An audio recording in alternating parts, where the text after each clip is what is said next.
Big Will Evanson, and it's time to talk sports. We begin today with some big news from the high school softball state playoffs as the final 16-team state bracket released on Monday, and the only two teams still alive on the western slope, Fruita and Central, are set to face each other in round one based on CHSAA's seeding index. Fruita gets the 8 seed, Central is the 9 seed, so they have to play each other. It's a 10 a.m. start Friday in Aurora, and the winner will likely have to face the top overall seed Cherokee Trail later in the day Friday. And folks, we had plenty of great sports action this past weekend in Colorado.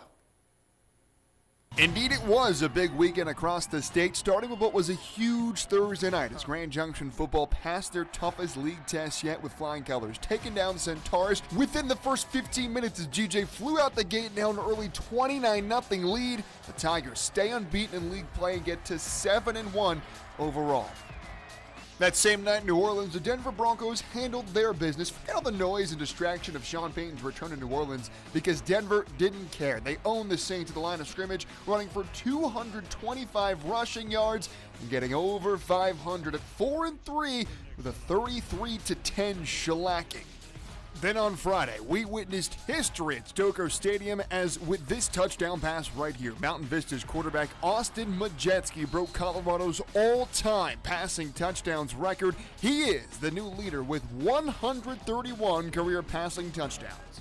Then across the mountains, one of the top teams in the state, Montrose, got a huge win over league foe Mesa Ridge, escaping with the 30-20 victory. So the Redhawks, undefeated, are tied atop the league standings. They head to Winefield next week before one of the biggest games of the high school football season, Pueblo West at Montrose on November 1st. And how about some college soccer action, because both the Mavs men and women's teams were at Unity Field Friday and were dominant. First, the men's team blew out Colorado Christian 4-0. Then the women handled business with a 3-1 win over Fort Lewis, plus a big win Sunday, 3-0 over Western to stay undefeated in RMAC play.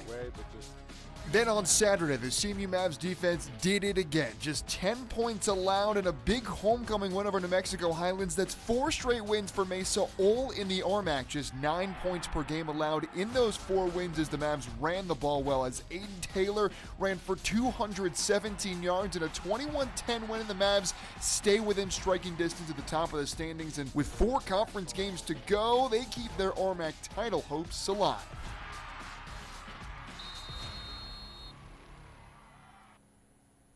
Boy, what a fun weekend we had on the Western Slope. But as always, the coverage is here on KREX Sports. But that's all my time for sports. I'm Big Will Evanson.